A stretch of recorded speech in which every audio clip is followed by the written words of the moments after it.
It's not some mysterious, the universe has a purpose kind of thing.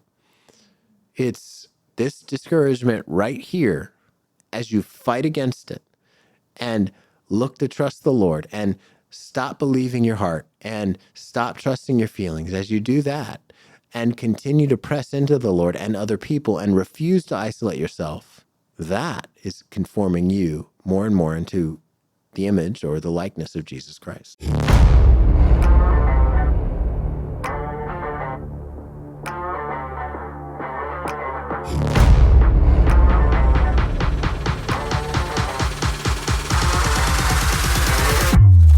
This is Fixed on Jesus.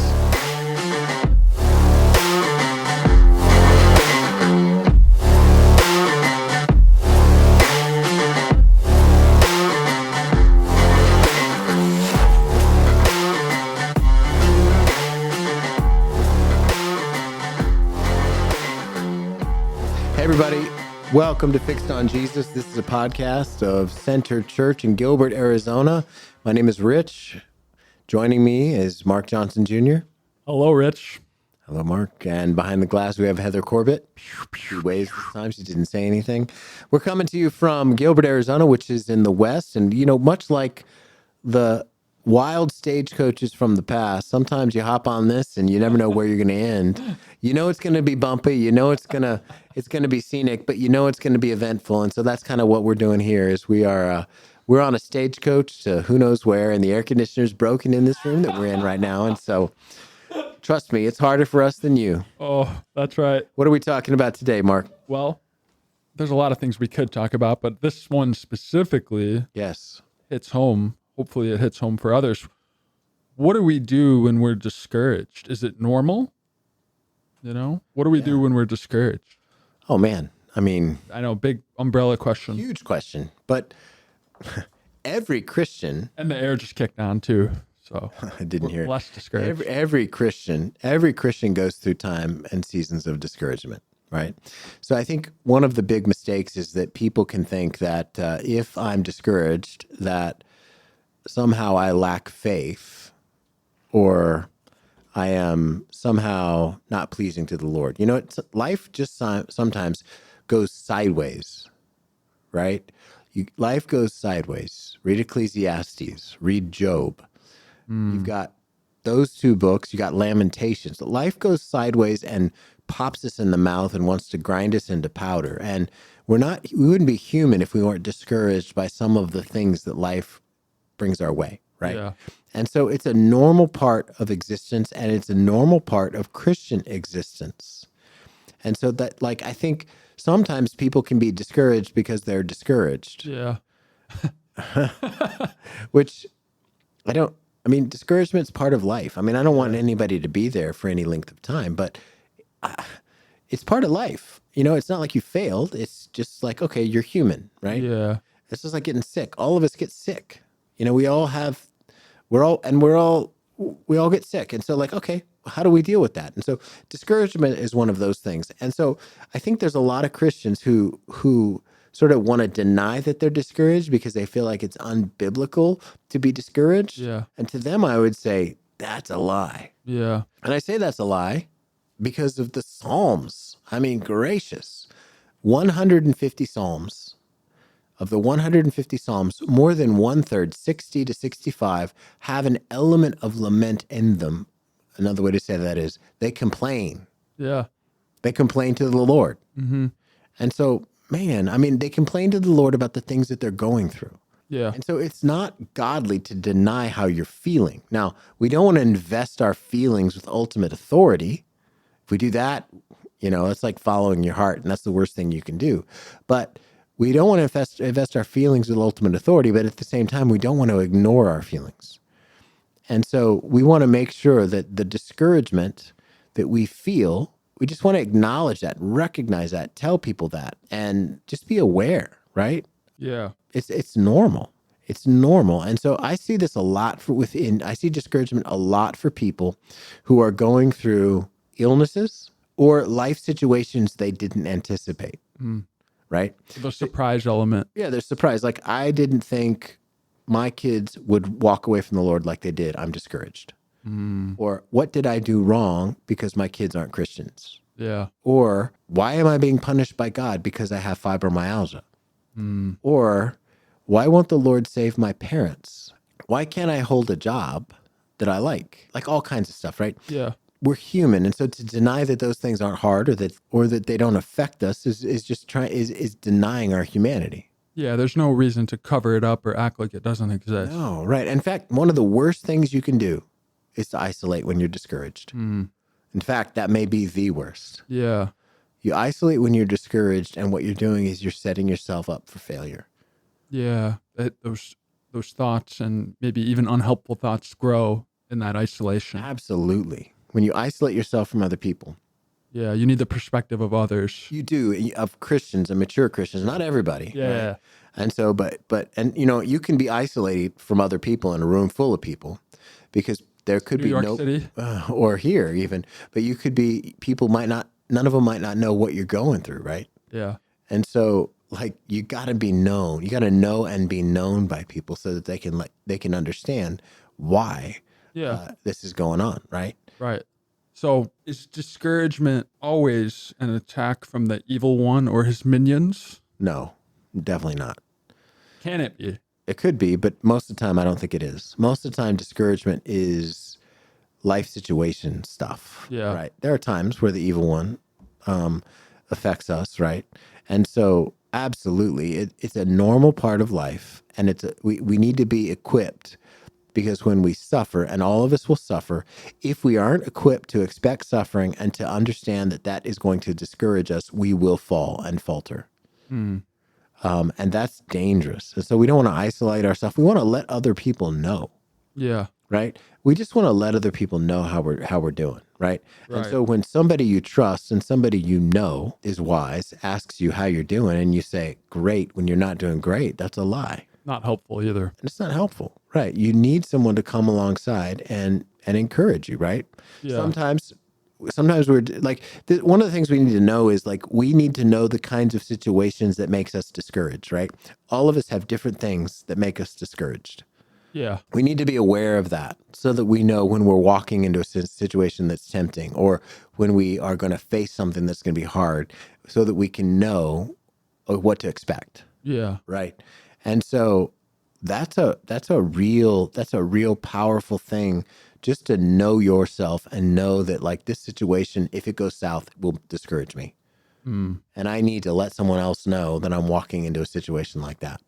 Yeah. Would you say that discouragement could be an indication of something needing to be changed in your life or your habits? Or it could be, or it could just be that you're human and you're going through hard things, right? Yeah. I mean, reasons for discouragement are as varied as people on the planet. Yeah. And I think that's one of the reasons it's important to know other people and let other people know you, right? I remember years ago, a friend. I love a good story. This one's not going to be great because I can't give names, and that's okay. Keeping the identities. Shouldn't. Yeah, but years and years ago, there was someone who showed up to our church that had wronged me in a personal way years ago. And they showed back up for an event or whatever. And I had a friend call me just to check on me, just to see how I was doing.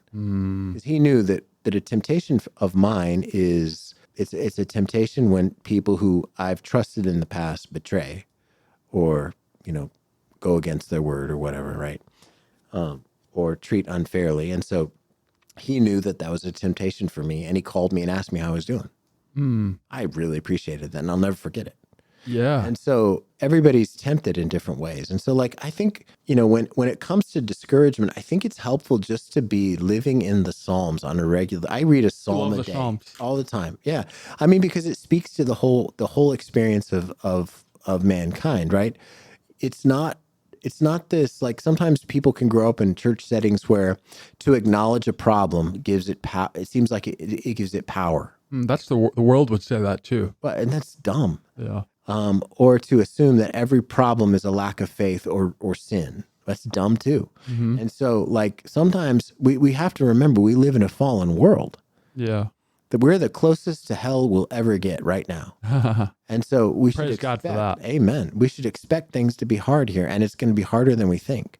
Yeah. Like, for example, when you read the Psalms, there's a ton of places that we see the psalmist saying things that are quite frankly uncomfortable. Like Psalm 13, how long, O Lord, will you forget me forever? How long will you hide your face from me? How long must I take counsel in my soul, verse 2 says, and have sorrow in my heart all the day? How long shall my enemy be exalted over me? Consider and answer me, O Lord my God. Light up my eyes, lest I sleep the sleep of death. Right? So here's David. David's not pretending that this doesn't hurt. Yeah. And he's not saying, I'm going to be a good soldier and have faith and I'm going to be okay and this will be fine and God has a purpose and he's sovereign and all that kind of stuff. He's not doing that. He's in a raw way calling out on the Lord and saying, what the heck is going on? And why don't you intervene? Yeah. I call on you and you're not answering. Right? That's what this lament is. Yeah. What the heck are you doing or not doing? Right? Right. David complains to the Lord. See, I think one of the ways we don't feel comfortable processing discouragement through lamentation like that. We need to be honest with the Lord about how we're feeling, right? Because if we go to him with our complaints and our discouragement, we're at least saying, I trust you enough to hear me and do something about this. Yeah. Even if you're not doing it the way I think or how it should go or any of that stuff. Yeah. I mean, we need to just recognize, because our temptation is to complain to other people and, just pray vanilla prayers to God. We need to flip that around and say, I'm going to complain to the Lord. Yeah. Obviously we can just speak to other people when we're struggling, but it's not wrong to complain to the Lord when you're suffering. In fact, that's the prescription. That's one of the prescriptions, because to lament is the first step in trusting the Lord again when you're suffering. Yeah. Love it. Sorry, we got a question. What's up, Heather? So I'm hearing you talk about this and I'm wondering about disappointment versus discouragement. Like, I hear discouragement being said, but some of it sounds more like it's possible disappointment. It's both, I think. I mean, because there's a difference between those two things, yes? Or yeah, but like the way I think about it is life is full of disappointment. And it's full of ways that we thought it would go one way, it goes another way. That's disappointing. But then disappointment ferments into discouragement and depression, right? Yeah. Because then it's like, that didn't work. And so we're going to... You lose hope. Absolutely. You lose courage. Absolutely. Yeah. We're going to be bombarded with disappointments. I think that's a vital distinction. Yeah, we're going to be bombarded with disappointments. And as we grow, we'll be discouraged less and less by them, but we're going to be bombarded with disappointments. Like, if we think that the Lord is only going to do those things in our lives that make sense, we have no idea what we're talking about. Love it. Yeah, great question. Yeah, it's a great question.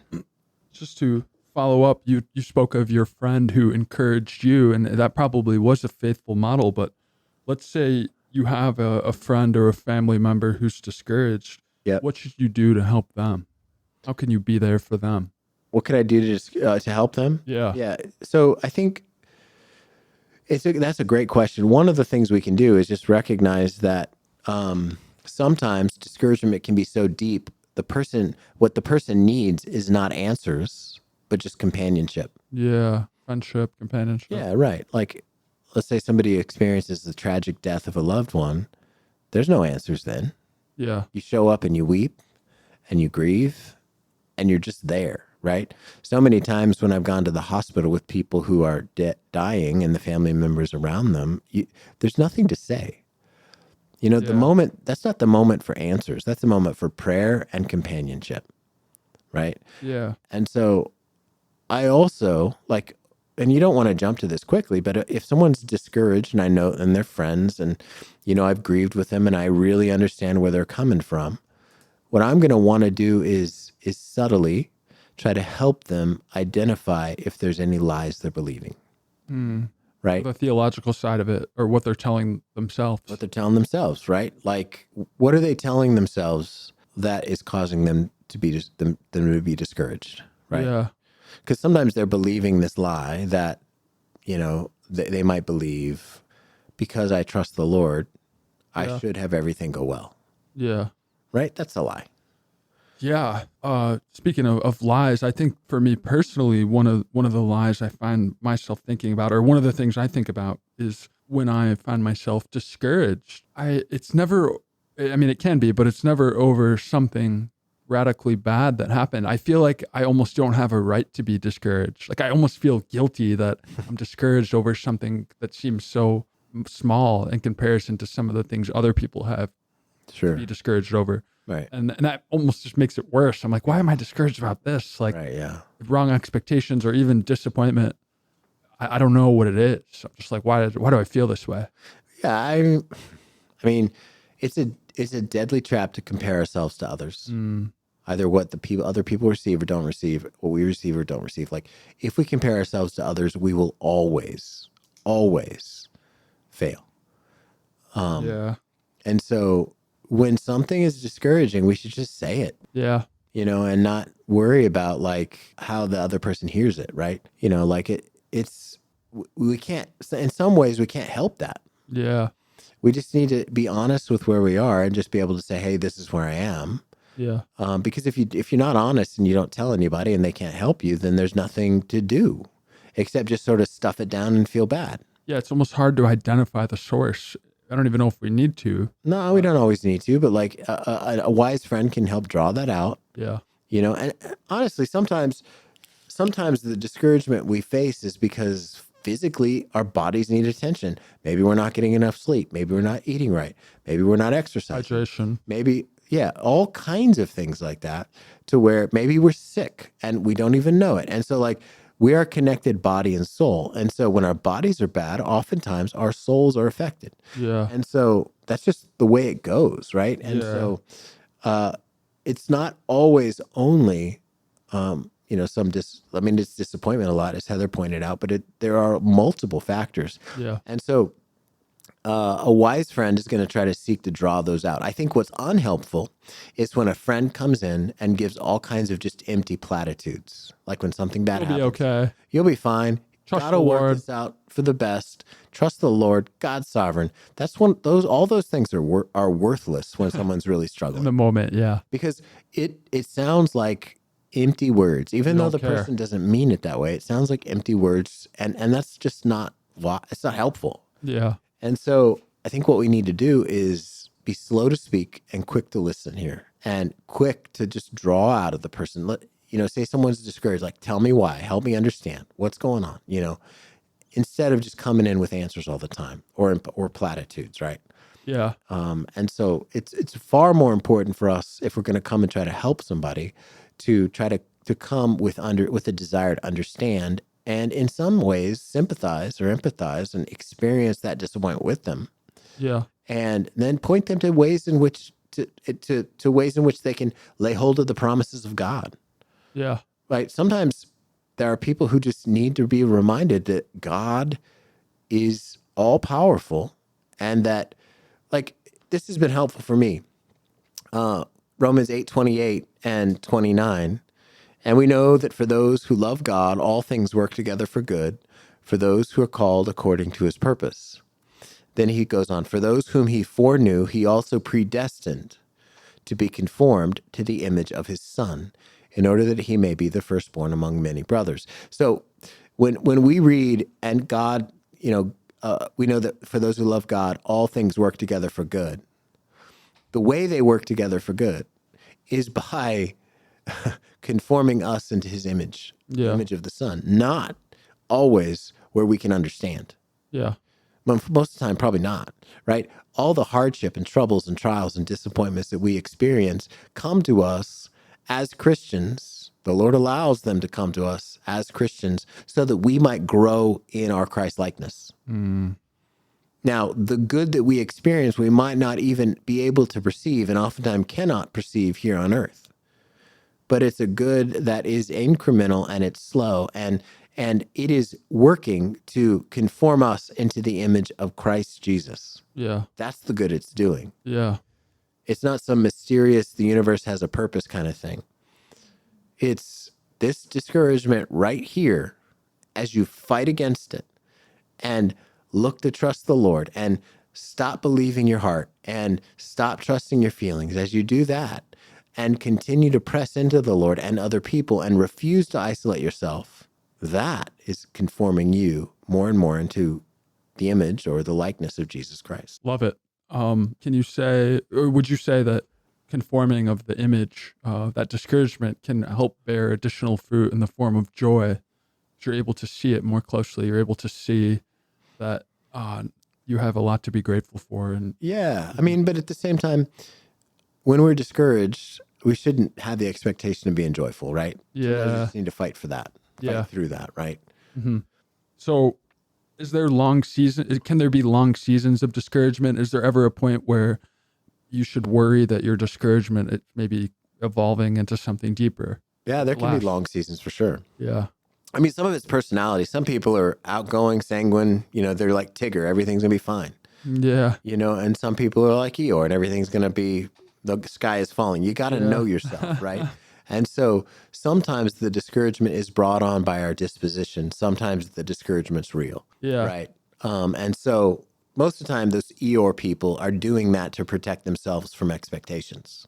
Not necessarily because that's really the way it is. Yeah. But that said, there can be a season of long disappointment. I mean, read the book of Job. That wasn't quick. I mean, that was long. It wasn't quick. And God had a purpose through it, right? Yeah. And so, like, I do think, I mean, this is where, again, community is so important, to be known and known by someone else. Yeah. Right?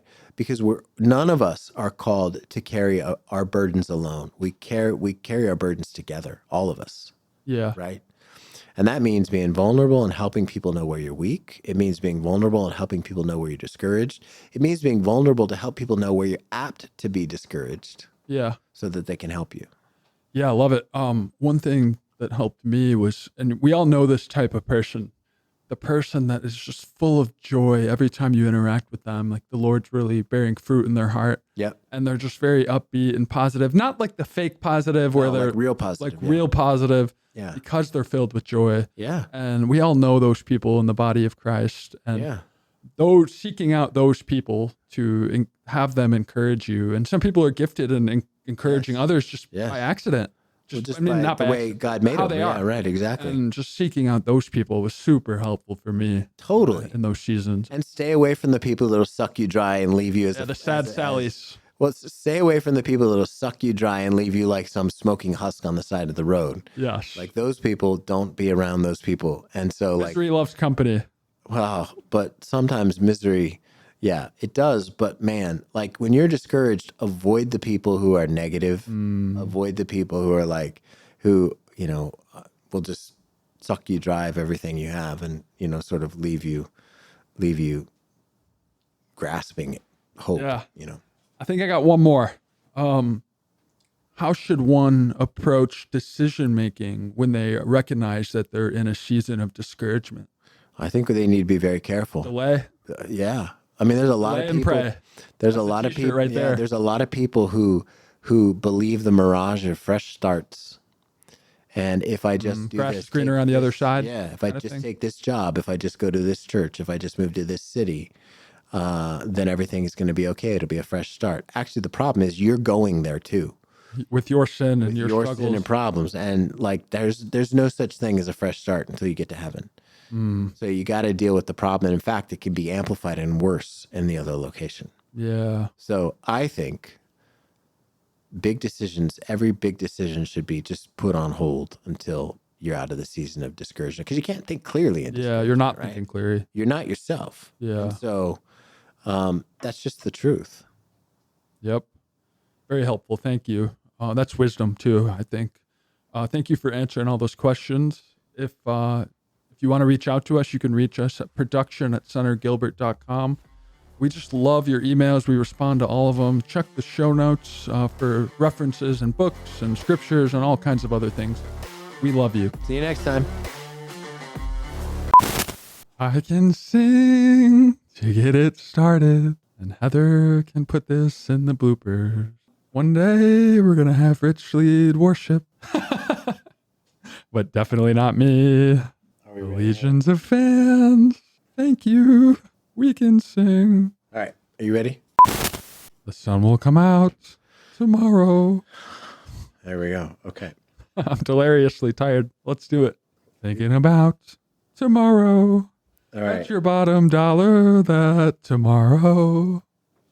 Okay. There'll be some. Okay, Annie. Let's stop that. All right. Annie. Okay, I muted him. All right. You ready? I am born ready.